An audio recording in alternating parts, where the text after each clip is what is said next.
Hello, I'm Ty West, and you're watching Trailers from Hell. This is not necessarily a trailer from hell. It's much a trailer from my youth and a trailer of the underdog film, Karate Kid, which is maybe the best underdog movie that I can think of. It's right up there with Rocky, and of course it's the same director. So John Avildsen really nailed that underdog vibe in the 80s.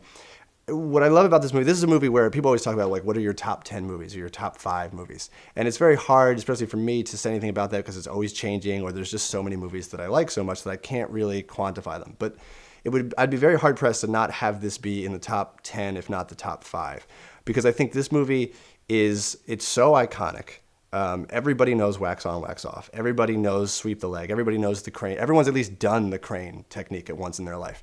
And that's amazing. Like, to make a movie that can, like, transcend cinema to that degree, to become part of popular culture, is like, you can't really, there's no way to attempt to do that. It just has to happen.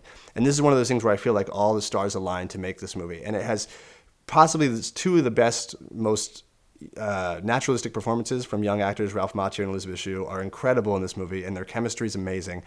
And it's also a movie that deals with martial arts in a very poignant way, in that the way that, like, Daniel is learning about martial arts in the movie, like, so is the audience. And I think that that's another achievement that, just from a screenwriting aspect, is pretty incredible. So I'm sure everybody's seen this movie at least 20 times. I've probably seen it thousands, but I'm happy to talk about it.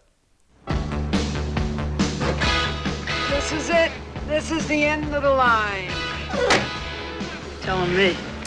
Reseda. My idea of California, because I'm from the East Coast, growing up, is, like, defined by these sort of, like, 80s movies, which essentially is like the Valley and South Pasadena. So that's what I thought all of California was. And this is like a perfect example of what I thought California was like. But moving from Newark, New Jersey to California, this was like the perfect identity of it. Now that I've been to Reseda, I'm not sure that that's true, but either way, this is my idea of California and California people. You know, Country Club 9:30. Definitely. You gotta be nuts. But I do want to say again that their performances are so naturalistic, and I think they had a tremendous amount of time in rehearsal, because I've really not seen a movie with young people that seems that genuine before. And of course, it's like the Karate Kid has become this thing where it's like, oh, it can't be that great because it's the Karate Kid. But I really believe that it is. And Pat Morita was actually nominated for an Oscar for this film, because if you know anything about Pat Morita, he was like a wacky comedian, so that he's nothing like Mr. Miyagi in real life. And Mr. Miyagi is one of the most iconic characters and one of the most iconic performances ever. He didn't win. He lost to The Killing Fields. Okay, what can you do?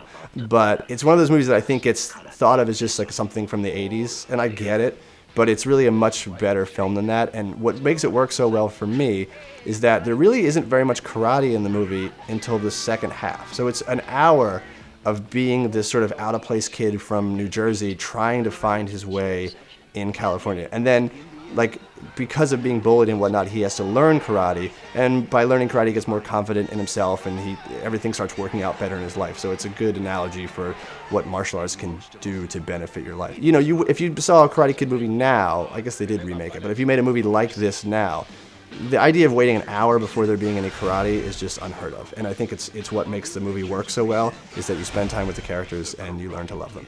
Hey, what kind of belt do you have? Canvas. You like? JC Penney 398.